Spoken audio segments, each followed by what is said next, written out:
নবীজি বলছেন সাল্লাল্লাহু আলাইহি ওয়াসাল্লাম একটা মৃত গাধাকে দেখে বলছেন, সাহাবীরা তোমরা কি কেউ এই গাধাটাকে 1 দিরহামের বিনিময়ে কিনবে? কান কাটা মৃত গলে আছে, এই গাধাটাকে কিনবা 1 দিরহাম দিয়ে? সাহাবীরা বলছেন মাংনা দিলেও তো কিনবো না। ইয়া রাসূলুল্লাহ, যদি ফ্রিও কেউ দেয়, বিনামূল্যে দেয়, তাও তো নিব না। তখন নবী সাল্লাল্লাহু আলাইহি ওয়াসাল্লাম বলছেন এটাই হচ্ছে আল্লাহর কাছে দুনিয়ার এক্সাম্পল। ওই মৃত গাধা তোমাদের কাছে যতটা না ইম্পর্টেন্ট, যতটুকু মূল্য রাখে, আল্লাহর কাছে এই দুনিয়া তার চেয়েও কম মূল্য রাখে। তো এই দুনিয়াতে তো সব ফয়সালা হবে না। আমরা তো হতাশ হয়ে যাই না যে দুনিয়াতে এমন কেন, এটা কেন, ওইটা কেন। দুনিয়া এটারই জায়গা। দুনিয়া সব কিছুর কনক্লুশনের জায়গা না, সব কিছুর পরিসমাপ্তির জায়গা হচ্ছে কিয়ামতের মাঠ। ওই দিন যে সফল সে সফল, যে ব্যর্থ সে ব্যর্থ। দুনিয়ার বাড়ি গাড়ি, স্ট্যাটাস, চাকরি বাকরি, ইজ্জত সম্মান, এটা সাফল্য ব্যর্থতার মানদণ্ড নয়, চূড়ান্ত মানদণ্ড নয়।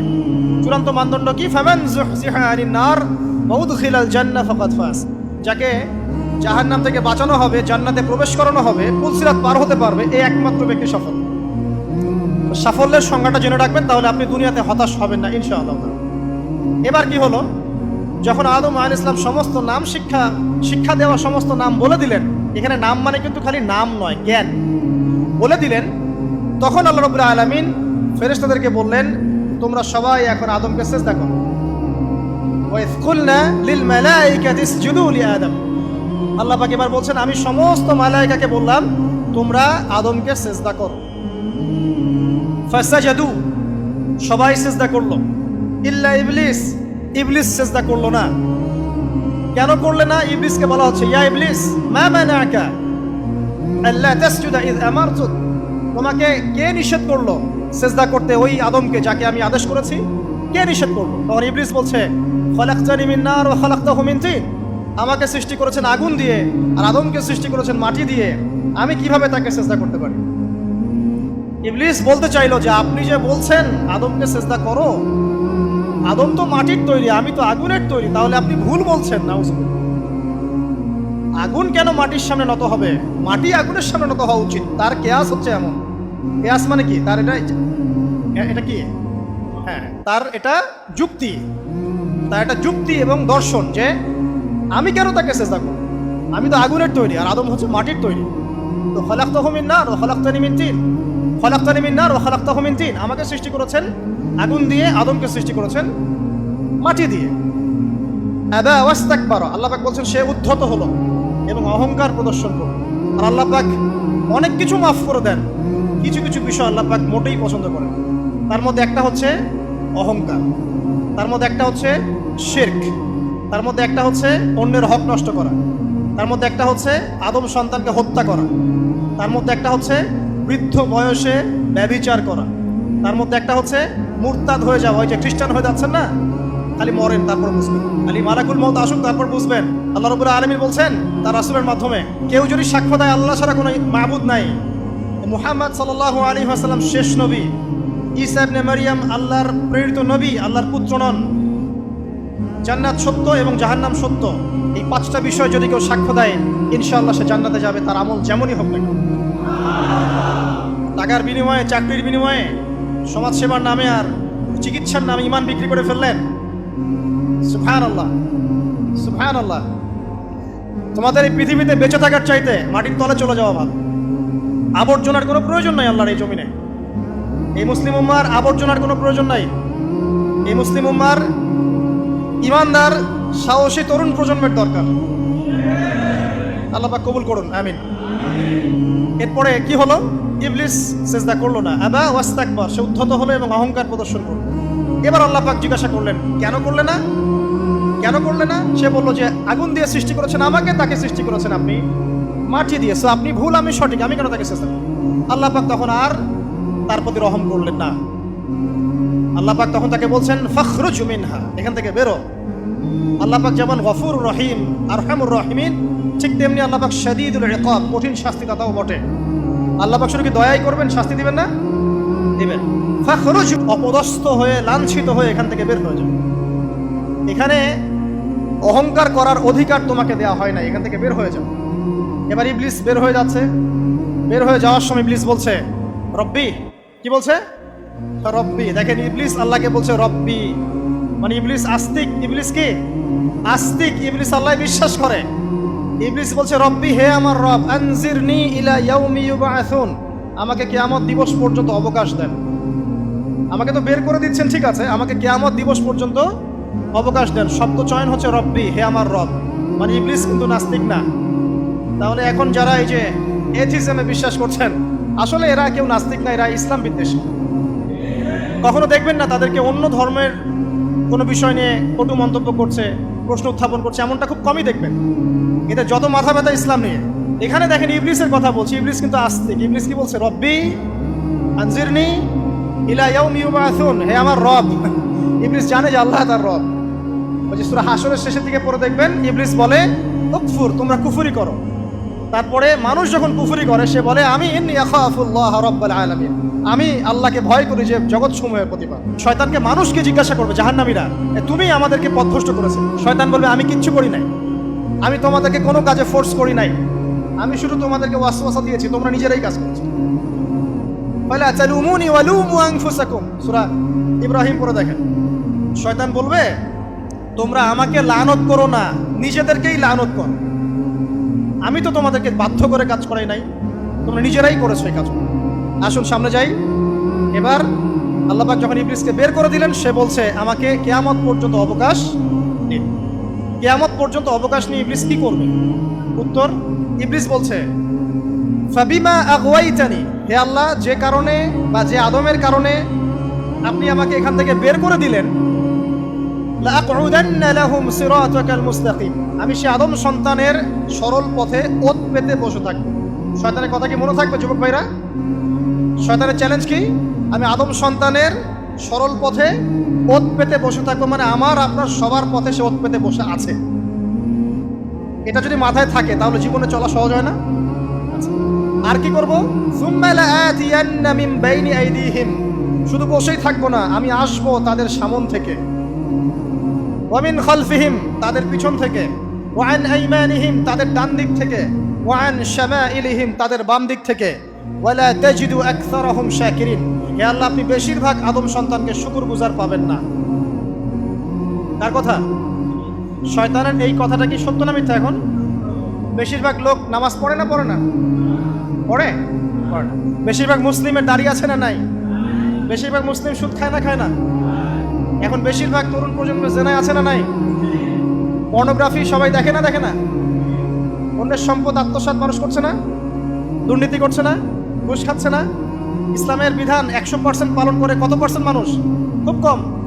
আচ্ছা বাদ দেন এত বড় বড় কথা, শুধু কোরআনুল কারীম তেলাওয়াত করতে পারে কতজন মানুষ? বলি না আমরা 90% মুসলিমের বাংলাদেশ, তো 90% মুসলিমের বাংলাদেশে কত ভাগ মুসলিম কোরআন তেলাওয়াত করতে পারে? একটা শুমারি করে দেখেন, কোরআন শুমারি। এটা কোরআন শুমারি করে দেখেন যে কত পার্সেন্ট মুসলিম শুদ্ধ করে কোরআন পড়তে পারে। যারা পড়তে জানে তাদেরও পড়া যে কত ভুল আছে, আলেম ওলামার কাছে গেলে বুঝতে পারবেন। আর এই ভুলের কারণে যে অর্থ কত পরিবর্তন হচ্ছে আপনি তো জানেনই না। তো এই যে শয়তান বলেছে ওয়ালা তাজিদু আকসারাহুম শাকিরিন, আপনি বেশিরভাগই শুকরগুজার পাবেন। তো কথা সত্য না মিথ্যা? দেখেন ও কিন্তু তার মিশনের মধ্যে ঠিকই আছে।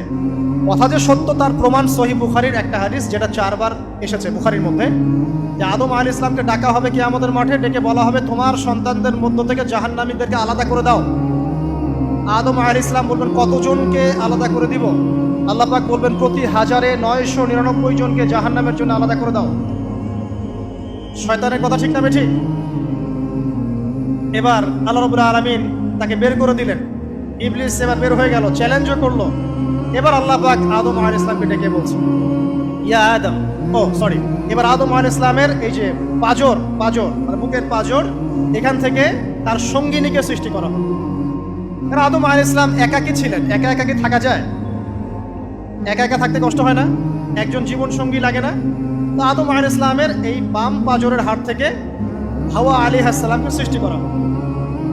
সৃষ্টি করার পর আরো একটা ঘটনা আছে যে আল্লাহ রাব্বুল আলামিন আদম আলাইহিস সালামের পিঠের যে অংশটুকু আছে, এই অংশটুকু থেকে আগামীতে যত আদম সন্তান আসবে সবাইকে ছোট ছোট পিঁপড়ার আকৃতিতে সামনে নিয়ে দেখালেন।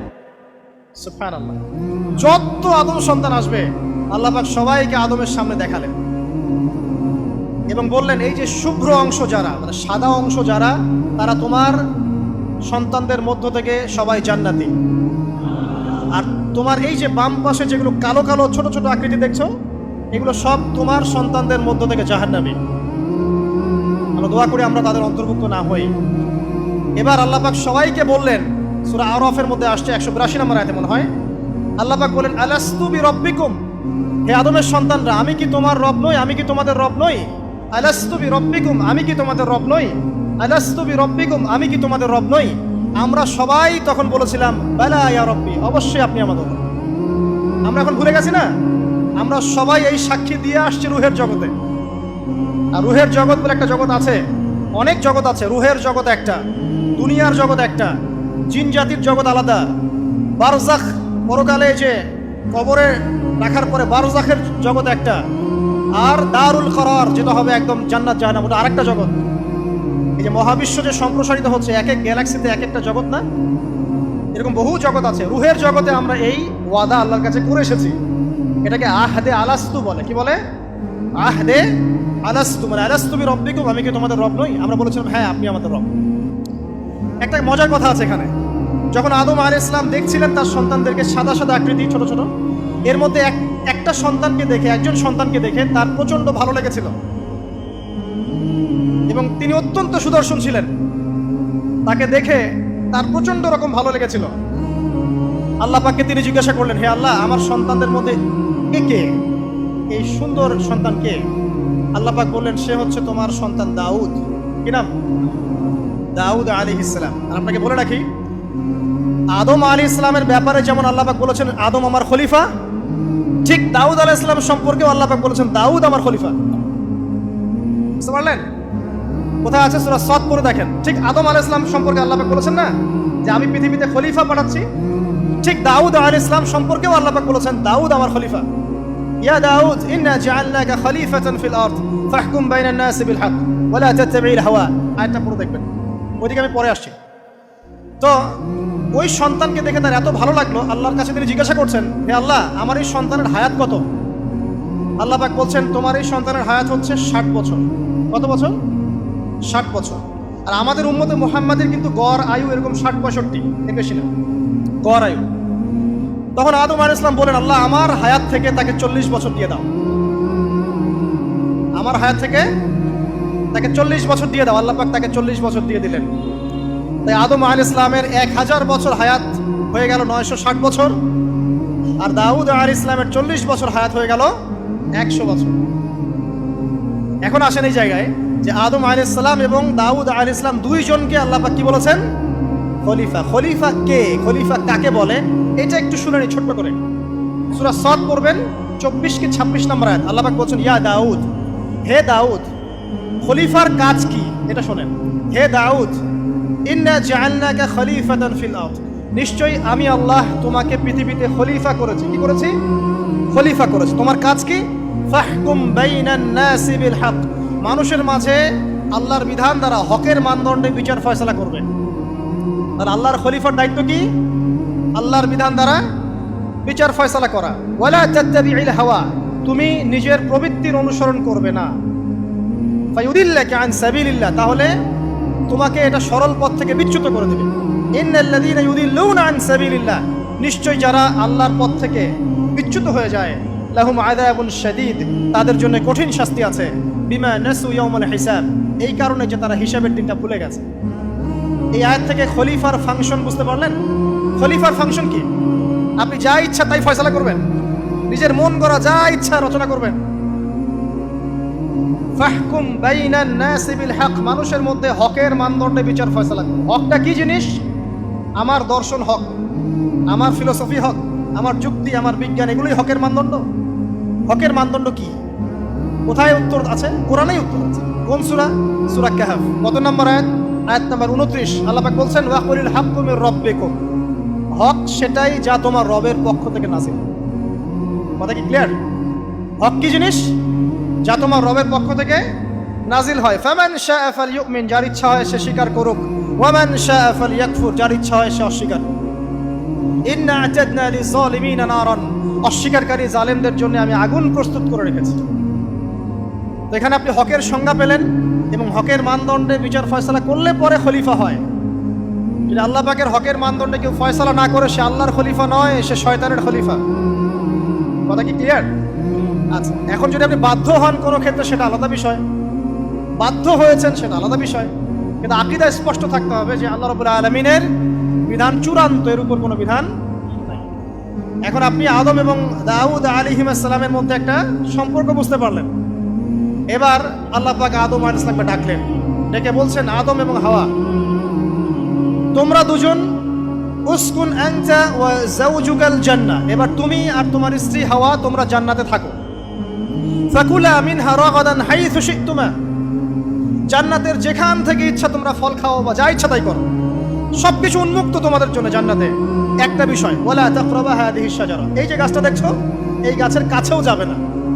এখানে শব্দ এমন না যে গাছের ফল খাবে না, শব্দ হচ্ছে এমন গাছের কাছেও যাবে না। যেমন ওয়ালা তাকরাবু জিনা, জিনা করবে না আল্লাহ পাক বলেননি, বলেছেন জিনার কাছেও যাবে না। ওয়ালা তাকরাবু মাল আল ইয়াতীম, ইয়াতীমের মাল খাবে না আল্লাহ পাক বলেন নাই, আল্লাহ বলছেন ইয়াতীমের মালের কাছেও যেও না। আমি কি বুঝাতে পারছি? এই গাছের কাছেও যেও না। এবার জান্নাতে তারা থাকতে লাগলেন। এবার ইবলিস তো আর হাল ছেড়ে দেয় নাই, সে কি বলেছিল, ডান বাম সামন পিছন সব দিক থেকে আসবে। সে এসে ওয়াসওয়াসা দেয়। কি ওয়াসওয়াসা দেয়? হে আদম হাল আদুল্লুকা, আমি কি তোমাকে বলে দিব, আলা শাজারাতিল খুলদ ওয়া মুলকিন লা ইয়াবলা, হে আদম আমি কি তোমাকে বলে দিব এমন একটা গাছের কথা যেই গাছের ফল খেলে পরে তুমি চিরস্থায়ী জীবন লাভ করবে, কোনোদিন মারা যাবে না। এই চিরস্থায়িত্বের টোপ দিচ্ছে কে? এই চিরস্থায়ী ক্ষমতার টোপে মানুষ পথ হারাচ্ছে না পৃথিবীতে। ওয়া মুলকিন লা ইয়াবলা, এমন রাজত্ব পাবে যেই রাজত্ব কখনো ক্ষয় হবে না। চিরস্থায়িত্বের টোপ, রাজত্বের টোপ, এই দুটোই হচ্ছে পৃথিবীতে মানুষকে পথভ্রষ্ট করার শয়তানের অস্ত্র। কথা মনে বুঝতে পারেন না? আমার মাথার উপর দিয়ে যাচ্ছে, বুঝতে পারবেন ইনশাআল্লাহ। তো টোপ দিচ্ছে দুইটা, হাল আদুল্লুকা আলা শাজারাতিল খুলদ ওয়া মুলকিন লা ইয়াবলা। করতে করতে করতে করতে একদিন সত্যি সত্যি আমাদের পিতামাতা সেই গাছের কাছে চলে গেলেন। যখনই চলে গেলেন, ফালাম্মা যায়াকা শাজারা, যখন তারা গাছের কাছে চলে গেলেন, বাদাত লাহুমা সাওআতিহিমা, তাদের পরনে যে জান্নাতি কাপড় ছিল ধাপাস করে খুলে পড়ে গেল। ইন্না লিল্লাহি ওয়া ইন্না ইলাইহি রাজিউন। আমাদের পিতামাতাকে পুরো মহাবিশ্বে ফেরেশতাদের সামনে জান্নাতে নগ্ন করে দিল ইবলিস। আমি মনে বুঝাতে ব্যর্থ হচ্ছি। আমাদের পিতামাতাকে জান্নাতে ফেরেশতাদের সামনে, সবার সামনে নগ্ন করে কাপড় খুলে ফেললো কে? ইবলিস। তো এখন যে কাপড় খোলার সংস্কৃতি চলছে, কারা এরা? ওরা জিন শয়তান, এগুলো মানুষ শয়তান। শয়তান দুই প্রকার, মিনাল জিন্নাতি ওয়ান নাস, জিন শয়তান আর মানুষ শয়তান। ওই জিন শয়তান এদেরকে ওয়াসওয়াসা দিয়ে দিয়ে নগ্ন করেছে। এরা এখন নগ্নতার আন্দোলন শুরু করেছে, এবং আমি জানি কয়দিন পরে এটা বিকিনি পরেও ঘুরবে। অবাক হচ্ছেন? এই আমাদের আলামতের মধ্যে অন্যতম হচ্ছে মানুষ রাস্তার ধারে ধারে জেনা করবে, রাস্তার মনে মনে জেনা হবে।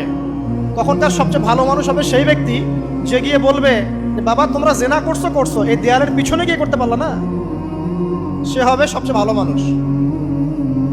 এই যে কাপড় খোলার সংস্কৃতি শুরু হয়েছে, এটা কার সংস্কৃতি? বাদাত লাহুমা সাওআতিহিমা। আল্লাহ পাক আরো বলছেন, ইয়া বানি আদম, হে আদম সন্তান, লা ইয়াফতিনান্নাকুমুশ শাইতান, শয়তান যেন তোমাদেরকে ফিতনায় ফেলতে না পারে। কামা আখরাজা আবাওয়াইকুম মিনাল জান্নাহ, ঠিক যেভাবে শয়তান তোমাদের পিতামাতাকে জান্নাত থেকে বের করে দিয়েছিল। আর কি করেছিল? কামা আখরাজা আবাওয়াইকুম মিনাল জান্নাহ ইয়ানজিউ আনহুমা লিবাসাহুমা, শয়তান তোমাদের পিতামাতার লেবাস পোশাক খুলে ফেলেছিল। ঠিক এভাবেই যেন পৃথিবীতে শয়তান তোমাদেরকে ফিতনায় ফেলতে না পারে, আল্লাহ পাক সতর্ক করছেন।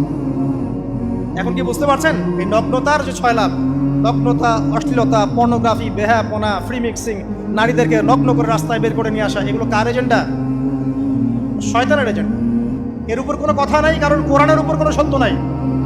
এগুলোর উপরে কোনো কথা হবে না, বিকজ কোরআনের উপর কোনো সত্য নাই। আছে? নাই। কোরআনে আল্লাহ পাক বলেছেন যে শয়তান ফিতনায় ফেলেছিল, ইয়ানজিউ আনহুমা লিবাসাহুমা, শয়তান তোমাদের পিতামাতার লেবাস খুলে ফেলে দিয়েছিল। ওয়াতাফিকা ইয়াখদিফানি আলাইহিমা মিন ওয়ারাকিল জান্নাহ, তখন আমাদের পিতামাতা জান্নাতের গাছের যে এই যে পাতাগুলো আছে এগুলো ছিঁড়ে ছিঁড়ে লজ্জাস্থান থাকতে লাগলেন। ইন্না লিল্লাহ। আমাদের পিতামাতার কি দুর্দশা হয়েছিল, আমাদের পিতামাতার কি দুর্দশা, কি লজ্জা হয়েছিল তখন। চিন্তা করে দেখেন, শয়তান কাপড় খুলে ফেলে দিয়েছে। আর আমাদের পিতামাতা, আমাদের মা, আমাদের বাবা জান্নাতের এই যে পাতাগুলো ছিঁড়ে ছিঁড়ে গায়ের লজ্জাস্থান ঢাকা শুরু করেছেন। কি পরিমাণ লজ্জা চিন্তা করেন। আপনাকে যদি এখানে কেউ নগ্ন করে ফেলে এবং আপনি যদি না চান বিষয়টা, সবাই জোর করে আপনার কাপড় খুলে ফেলে, আপনার কেমন লাগবে? কেমন লাগবে? এই ঘটনা ঘটেছে মহাবিশ্বে, শয়তান ঘটিয়েছে। এরপর আল্লাহ পাক ডাকলেন, ডেকে বলছেন, ইয়া আদম, হে আদম, আলাম আনহাকুমা আন তিলকুমা শাজারা, হে আদম, আমি কি তোমাদেরকে দুজনকে নিষেধ করি নাই যে গাছের কাছে যাবে না? আমি কি তোমাদের দুজনকে নিষেধ করি নাই যে তোমরা গাছের কাছে যাবে না? তখন আদম আলাইহিস সালাম বুঝতে পারলেন যে তারা একটা বড় ভুল করে ফেলেছে।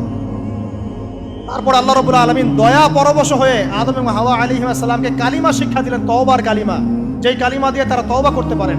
সেই কালিমা হচ্ছে রব্বানা যালামনা আনফুসানা ওয়া ইল্লাম তাগফির লানা ওয়া তারহামনা লানাকুনান্না মিনাল খাসিরিন। এই দোয়া শিখে নিয়ে আদম এবং হাওয়া আলাইহিস সালাম তওবা করলেন। আল্লাহ পাক তাদের তওবা কবুল করে মাফ করে দিলেন। কিন্তু জান্নাতে আর থাকা হলো না। আল্লাহ পাক বলেন, কুল নাহবিতু মিনহা জামিআ, এবার তোমরা সবাই মিলে এখন পৃথিবীতে নেমে যাও। আল্লাহ মাফ করে দিলেন, কিন্তু তোমরা এখন পৃথিবীতে নেমে যাও, জান্নাতে আর থাকা হবে না। খেয়াল করে দেখেন, ইবলিসও আল্লাহর আদেশ মানে নাই। আল্লাহ বলেছেন সেজদা করো, ইবলিস কিন্তু করে নাই। আবার আমাদের পিতা আদম আলাইহিস সালামকে আল্লাহ পাক বলেছেন গাছের কাছে যেও না, তারা চলে গেছেন। দুটোই কি অবাধ্যতা নয়? তাহলে ইবলিসকে চিরস্থায়ী জাহান্নামী করা হলো, আদম সন্তানকে কেন করা হলো না? উত্তর, আদম সন্তান আদম আলাইহিস সালাম তওবা করে ফিরে এসেছে, ইবলিস আসে নাই। তাই আমাদের দ্বারা পদে পদে ভুল হবেই, তওবা করে ফিরে আসলেই গুনাহ মাফ ইনশাআল্লাহ। আর যদি ইবলিসের মতো গুনার উপর গুনাহ করতেই থাকেন আর বলেন যে আমি ঠিক কাজ করছি, তাহলে ইনশাআল্লাহ ওই যে জাহান্নাম অপেক্ষা করছে। ইবলিসকে আল্লাহ পাক বললেন যে তুমি এবং তোমার অনুসারী যারাই থাকবে সবাইকে দিয়ে লাআমলাআন্না জাহান্নামা মিনকুম আজমাইন, তোমাদের সবাইকে দিয়ে আমি জাহান্নাম পরিপূর্ণ করব। নাউযুবিল্লাহ। এবার সবাই পৃথিবীতে নেমে আসলো। পৃথিবীতে এসেই কি আল্লাহ পাক ছেড়ে দিলেন? না। আল্লাহ রাব্বুল আলামিন বলছেন, কুল নাহবিতু মিনহা জামিআ, তোমরা পৃথিবীতে নেমে যাও। ফাইম্মা ইয়াতিয়ান্নাকুম মিন্নি হুদান, দুনিয়াতে যাচ্ছ যাও, তবে মনে রেখো যে আমার পক্ষ থেকে তোমাদের কাছে হেদায়েতের বাণী আসবে। আমার পক্ষ থেকে তোমাদের কাছে হেদায়েতের বাণী আসবে। ফামান তাবিআ হুদায়া ফালা খাউফুন আলাইহিম ওয়ালা হুম ইয়াহজানুন, যারা আমার হেদায়েতের বাণীগুলো মেনে চলবে তাদের কোনো ভয় নাই, কোনো দুশ্চিন্তাও নাই। ওয়াল্লাযীনা কাফারু ওয়া কাযযাবু বিআয়াতিনা, কিন্তু যারা আমার আয়াতকে কুফরি করবে, মিথ্যা প্রতিপন্ন করবে, ফাউলাইকা আসহাবুন নার, তারা হবে জাহান্নামের অধিবাসী। হুম ফিহা খালিদুন, তারা সেখানে চিরস্থায়ী হবে। এই সহজ সরল জীবন দর্শন দিয়ে আল্লাহ পাক পৃথিবীতে পাঠিয়ে দিলেন। এবার শুরু হলো পৃথিবীতে পথ চলা। পৃথিবীতে পথ চলার ক্ষেত্রে অনেক কিছু সৃষ্টি করতে হলো, আবিষ্কার, কৃষিকাজ, এটা ওটা সবকিছু। আদম আলাইহিস সালামকে আল্লাহ পাক সেই জ্ঞান ওহীর মাধ্যমে শিক্ষা দিলেন। কৃষিকাজ আল্লাহ পাক শিক্ষা দিয়েছেন, চাকা সৃষ্টি করা আল্লাহ পাক শিক্ষা দিয়েছেন, বাহন সৃষ্টি করা আল্লাহ পাক শিক্ষা দিয়েছেন। যত রকম জ্ঞান আছে সমস্ত জ্ঞান এসেছে নবীদের পক্ষ থেকে। সবকিছু জ্ঞানের মূল ভিত্তি এসেছে নবীদের কাছ থেকে, আল্লাহর ওহীর কাছ থেকে। যত সভ্যতা দেখছেন বড় বড়, সমস্ত সভ্যতা শুরু হয়েছে নবী দ্বারা, এবং সভ্যতা শেষও হবে একজন নবী দ্বারা। তার নাম কি? ঈসা ইবনে মারইয়াম। আদম আলাইহিস সালাম আল্লাহর দেয়া শিক্ষায় শিক্ষিত হয়ে দুনিয়াতে চলতে লাগলেন এবং তওবা ইস্তেগফার করতে লাগলেন, কাঁদতে লাগলেন। দীর্ঘকাল তারা ক্রন্দন করেছেন। কি কারণে? ওই যে একটা ভুল তারা করে ফেলেছে। দুনিয়াতে এসে ক্রন্দন করতে করতে করতে করতে আল্লাহ রাব্বুল আলামিন এক পর্যায়ে তওবা কবুল করে ফেললেন। এবার সামনে যান। তাদের সন্তান হলো হাবিল এবং কাবিল। নাম শুনেছেন? শোনেন নাই? হাবিলের কুরবানি কবুল হয়, কাবিলের কুরবানি কবুল হচ্ছে না। বিকজ কাবিল এর কুরবানির মধ্যে ইখলাস নাই। ভাইয়ের কুরবানি কেন কবুল হচ্ছে, আমারটা কেন হচ্ছে না? হিংসার বশবর্তী হয়ে কাবিল হাবিলকে হত্যা করে ফেললো। নবী পরিবারের সদস্য হয়েও কাবিল এরকম অন্যায় করে ফেলল। আর কি হলো? রাসূল সাল্লাল্লাহু আলাইহি সাল্লাম বলেছেন, পৃথিবীতে যত মানুষ অন্যায়ভাবে নিহত হবে, পৃথিবীতে যত মানুষ অন্যায়ভাবে খুন হবে, সমস্ত খুনের পাপের একটা অংশ কাবিলের আমলনামায় যুক্ত হবে। কারণ সেই প্রথম খুন চালু করেছে।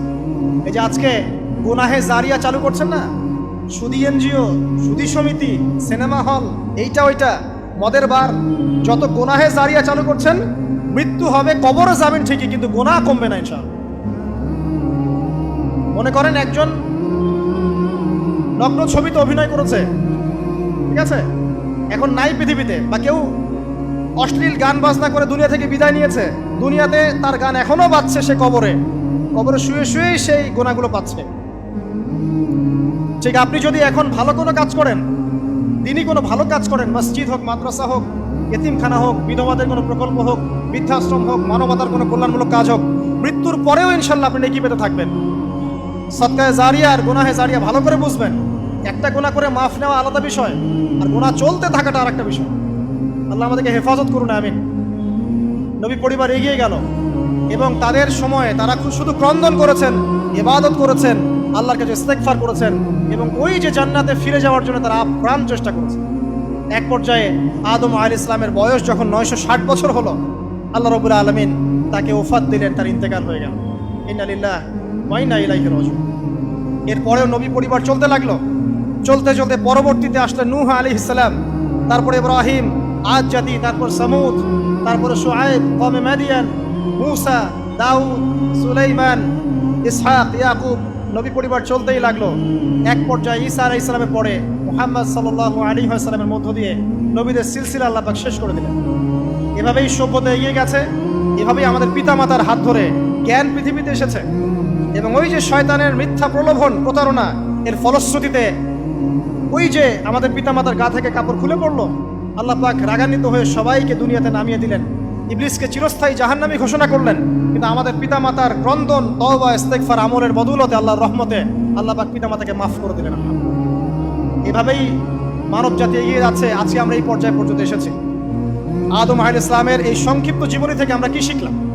আমরা শিখলাম যে আল্লাহ রাব্বুল আলামিন অনেক ভালোবেসে, অনেক মহব্বত করে, মমতা দিয়ে, মায়া দিয়ে নিজের হাতে আমাদের পিতাকে সৃষ্টি করেছে। এক, দুই, আমাদের পিতাকে আল্লাহ রাব্বুল আলামিন তার পক্ষ থেকে জ্ঞান শিক্ষা দিয়েছেন। এই কারণে আদম সন্তানরা জন্ম থেকেই দেখবেন কিছু না কিছু জ্ঞানী হয়েই থাকে। জ্ঞান আপনার ডিএনএর মধ্যে থাকেই। আল্লাহ রাব্বুল আলামিন আদম আলাইহিস সালামের মধ্যে রূহ ফুঁকে দিয়েছেন। আল্লাহ রাব্বুল আলামিন আদম আলাইহিস সালামকে জান্নাতে রেখেছেন। আল্লাহ রাব্বুল আলামিন গাছের কাছে যাওয়ার পরেও তওবা ইস্তেগফারের মধ্য দিয়ে তাকে মাফও করে দিয়েছেন। আল্লাহ রাব্বুল আলামিন আদম এবং হাওয়া আলাইহিস সালামের মধ্য দিয়ে এই পৃথিবীতে মানব জাতির সিলসিলা অব্যাহত রেখেছেন এবং কিয়ামত পর্যন্ত যত আদম সন্তান আসবে তাদের জন্য আল্লাহ পাক তার পক্ষ থেকে হেদায়েত প্রেরণ করেছেন। এক যুগে তাওরাত এসেছে, কখনো জাবুর, কখনো ইনজিল, কখনো কোরআন, সর্বশেষ টেস্টামেন্ট হিসেবে কোরআন এসেছে। এখন যদি এই ওহীর বাণী, কোরআন এবং এর ব্যাখ্যা হাদিস আমরা মেনে চলি, ইনশাআল্লাহ তাআলা আমরা আবার সেই জান্নাতে ফিরে যাব যেখান থেকে আমাদেরকে নামিয়ে দেওয়া হয়েছে। আর যদি আমরা কোরআন এবং হাদিস বা আল্লাহর ওহীর পরোয়া না করি, এর আলোকে জীবন না করি, তাহলে ওই ইবলিসের সাথেই আমাদেরকে জাহান্নামে থাকতে হবে। নাউযুবিল্লাহ। আল্লাহ রাব্বুল আলামিন আমাদের সবাইকে কোরআন এবং সুন্নাহ, আল্লাহর ওহী মেনে চলার তৌফিক দান করুন এবং ইবলিসের খপ্পর থেকে আল্লাহ পাক আমাদেরকে বাঁচিয়ে রাখুন। ইবলিসের যত এজেন্ট আছে, ওদের যে দুরভিসন্ধি, ষড়যন্ত্র এবং শয়তানি ফাঁদ, এগুলো থেকে আল্লাহ পাক আমাদেরকে, আমাদের মা বোনদেরকে, আমাদের পরিবারের সদস্যদেরকে, আমাদের সমাজকে, রাষ্ট্রকে আল্লাহ পাক হেফাজত করুন, বাঁচিয়ে রাখুন, আমিন।